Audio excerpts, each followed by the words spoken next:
Всем привет из не очень солнечной ноябрьской Германии. Меня часто спрашивают, что немцы думают о русских, как они относятся к России и как вообще на это повлияли последние политические события. Давайте спросим об этом у простых прохожих. Was würde Ihnen spontan als erstes einfallen, wenn ich Sie über Russland fragen würde? Über Russland? Russland. Ein großes Land. Großes Land. Ja. Abschuss der Kampfmaschine über der Türkei. Okay. Abschuss des Kampfflugzeugs. Und der Putin. Putin? Ja. Russland verfügt über sehr gute Informatiker. Die sind exzellent. Diktatur, Unterdrückung halt.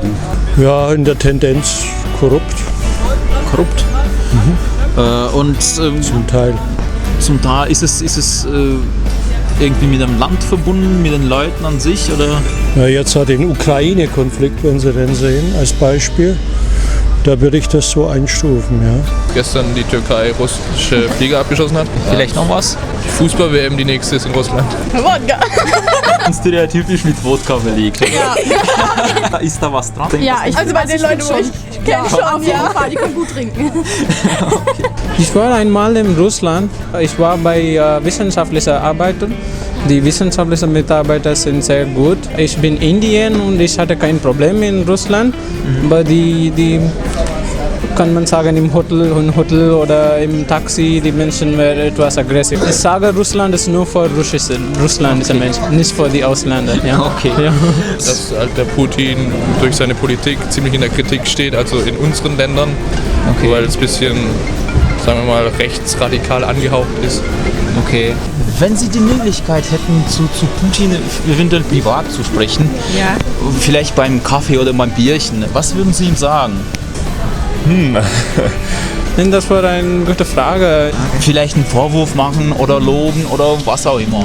Ich würde ihn mal fragen, wie er sich das vorstellt, dieses Riesenreich zusammenzuhalten. Und dabei etwas mehr Demokratie zuzulassen. Ich würde mal fragen, warum die Missstände bei ihm im Land. Die junge Kerle, die feiern Partys mit Shampoos für 12.000 € in der Nacht und im Nebenort, das sind Leute an der Armutsgrenze, ne, wie sowas sein kann. Warum er da nichts dagegen tut. Ja, ich würde ihn vielleicht fragen, warum er das mit der Ukraine gemacht hat. Also warum eben die Russen doch so stark in der Ukraine engagiert sind. Klar, es ist direkt an ihrem Hafen und am Schwarzen Meer. Und es ist natürlich wichtig, dass dort nicht die NATO irgendwie komplett alles kontrolliert. Aber trotzdem weiß ich nicht, ob man das vielleicht nicht auch anders hätte lösen können. Okay. Würde ich wagen, ja, zu kritisieren, ja. Okay. Aber ich hätte natürlich auf der anderen Seite nicht unbedingt einen deutlich besseren Vorschlag, ja, als das, was jetzt passiert oder passiert ist, ja, Okay. was durchsetzbar ist. Okay. Keine Idee. Ich denke so, dass Putin mag was ist Besten für die Russland. Also, Putin ist best für Russland, nicht für Okay. die anderen. Verstehe. Okay, ja. Ich würde ihn loben, weil der Mann eigentlich eine klare Kante zeigt. Ne? Gegenüber anderen. Es ist ein Mann, der nicht Wischiwaschi macht, sondern eigentlich, ja, der ist schon in Ordnung, der Putin, sag ich mal. Ne? Ich würde ihm mal vorschlagen, dass er mit den Amerikanern enger zusammenarbeitet. Okay. Also vielleicht, dass sich da die Bindung vielleicht ein bisschen lockert, gerade mit dem Obama. Also sagen wir es so rum, ich würde es begrüßen, wenn zum Beispiel gerade wie der Putin, Obama, Merkel und dass sich die an den Tisch sitzen und praktisch diese europäischen Probleme zusammenlösen. Ne? Und nicht irgendwie so Animositäten irgendwo von sich geben. Jeder ist mal da beleidigt oder da beleidigt, ne? Sondern Also und da gehört der Putin definitiv mit an den Tisch. Ne?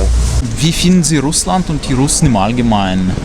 Also ich mag Russland sehr. Ich habe auch schon einige Reiseberichte über Russland gelesen.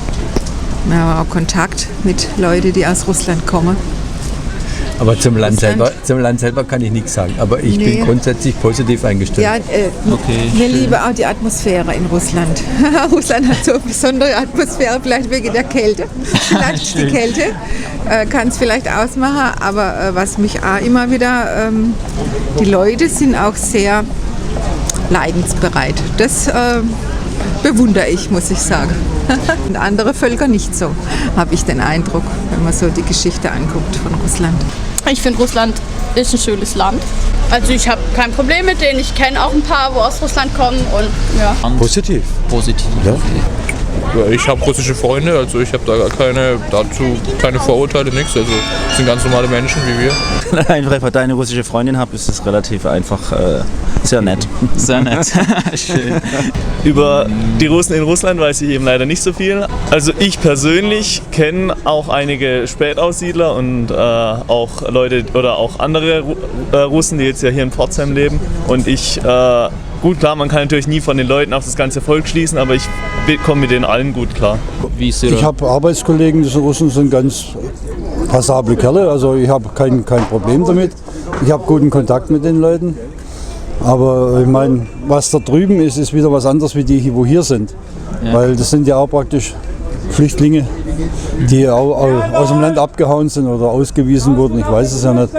Aber die haben sich hier gut integriert und gut, sie leben hier vielleicht auch ihr eigenes Leben, aber pflegen hier auch ihre Landsmannschaft, soll ja auch recht sein. Aber ich habe persönlich nichts gegen die Leute.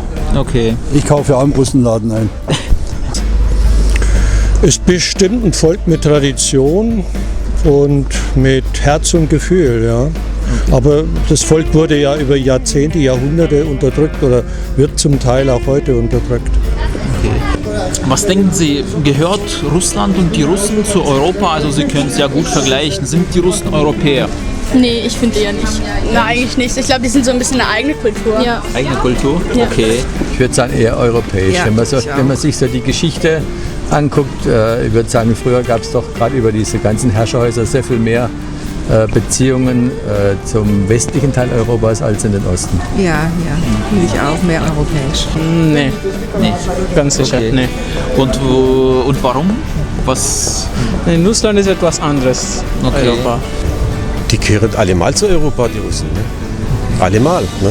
Weil Russland, meines Wissens, der meine Erfahrung ist die, da steckt zum Beispiel auch relativ viel Deutschtum in Russland. Ne? Ja. Ne? Also. Ich denke, da es so groß ist, ist es schon, muss man das schon sehen. Also der östliche Teil würde ich jetzt nicht sagen, nicht unbedingt zu Europa, aber ich sag mal so Ural und der westliche Teil, auch die Länder, die jetzt nicht mehr zu Russland gehören, Ukraine und so, ist schon eher Richtung Europa orientiert. Europa im Allgemeinen, ja, aber es gibt ja auch asiatische Bereiche von der einstigen Sowjetunion, die würde ich jetzt nicht zu Europa zählen wollen. Ja, also Russland ist halt ein großes Land, was teilweise in Europa liegt, teilweise halt auch nicht, aber würde ich schon sagen, ja, also gehören schon dazu. Die Mentalität ist halt etwas anders. Sie sind herzlich, auch gastfreundlich. So habe ich sie halt kennengelernt. Ja. Gut, es gibt immer mal Meinungsverschiedenheiten. Von der Kultur her würde ich sagen schon, ja. Doch, das ist doch relativ ähnlich. Also es gibt ja auch viele bekannte russische Schriftsteller und auch die in dem Anfang des 20. Jahrhunderts, die ganzen Familien waren ja untereinander verwandt, die Zarenfamilien gerade auch, also bis hoch in die oberste Ebene. Von dem her, für mich gehört es zu Europa. Und was gehört für Sie grundsätzlich zu Europa? Ja, ich würde schon sagen, also die Europäer, es ist einfach so eine Lebenskultur. Es sind auch einfach die Standards, die in Europa herrschen, auch technologischer Fortschritt und so weiter. Das ist natürlich schon von Kontinent zu Kontinent unterschieden. Und die Asiaten haben auch andere Wertevorstellungen wie die Europäer. Da gibt es schon Unterschiede. Ja, was eben der Kontinent Europa darstellt, ja, die Länder in der westlichen Welt, da zähle ich Europa, in der westlichen überwiegend, ja. Okay. Ich würde jetzt zunächst einmal halt Europa verbinden, aber bei mir hört es praktisch auf, sobald es in den asiatischen Raum geht. Ne? Weil Asien ist Asien, ne? Und das andere ist Europa, ungeachtet dessen, wie man zu dem steht. Ne? Okay. Als solches. Ja, also ein starkes Europa halt, was gut dasteht in Beziehung zu der ganzen Welt. Dazu gehört auch der Euro als starke Währung. Und ja. Видят ли простые немцы в современной России угрозу? И освободил ли, по их мнению, Советский Союз Германию в 1945 году? Об этом вы узнаете из второй части нашего опроса. Чтобы не пропустить ее выход, обязательно подпишитесь на наш канал Люстрацию. Тут вы найдете видео с подобным опросом, проведенным в России, и увидите еще много интересного. Кроме того, подписывайтесь и смотрите свежие переводы немецкого ТВ на канале ИГКУС. Все ссылки в описании к видео.